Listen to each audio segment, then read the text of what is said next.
Derivadas parciais. Temos a função aqui, vamos derivar primeiramente em relação a x. Então, eu vou derivar em relação a x. Se eu derivar em relação a x, essa parte aqui vai ser a constante. Ou seja, derivando x em relação a x é 1. E a constante só repete. 3y. Então, a resposta vai ser e elevado a 3y. Agora, derivando a mesma função, f de x, y, igual a x vezes e elevado a 3y, derivando em relação a y. Então, del f, x, y, del y, em relação a y.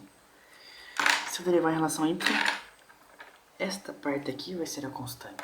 Sendo ela constante, eu só repito ela. E derivo a outra parte aqui em relação a y. Então, fica 3y,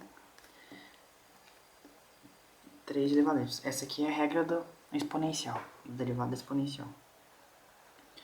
Só ajeitando aqui, então fica x.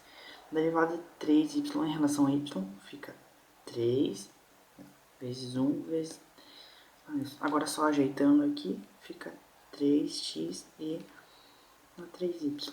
Essa é a resposta. Agora um segundo caso, onde obtemos uma função com 3 variáveis. Vamos derivar primeiro em relação a x. Então, del f, x, y, z em relação a x. Em x, esse termo vai ser constante e esse termo vai ser constante, porque esse termo depende de y e esse termo depende de z. Então, a derivada de x em relação a x é 1. E só repete, porque os outros termos são constantes. Derivando a mesma função, x, y, z, em relação a y. Em relação a y, temos a função aqui, ó, e repetindo ela. Em relação a y, este termo aqui e esse termo aqui vão ser as constantes, porque eles dependem de x e esse aqui depende de z. Derivando y, eu vou repetir esse, passo esse aqui para cá com a regra do exponencial, da derivada exponencial, vezes seno de z, que também repete porque ele é uma constante. Então fica a derivada de menos y em relação a y, fica menos 1. Repete, né? O x está para cá e o resto só repete, sendo de z.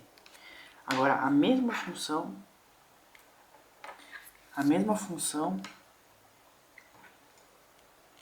f de x, y, z, x vezes e na menos y vezes seno de z, e derivando em relação a z. Então, fica del f, x, y, z, derivando em relação a z.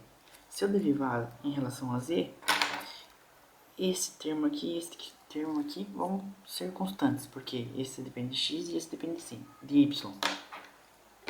Derivando. Então, os termos constantes só repetem, e a derivada do seno é cosseno. Então, fica cosseno de z. E essa é a resposta.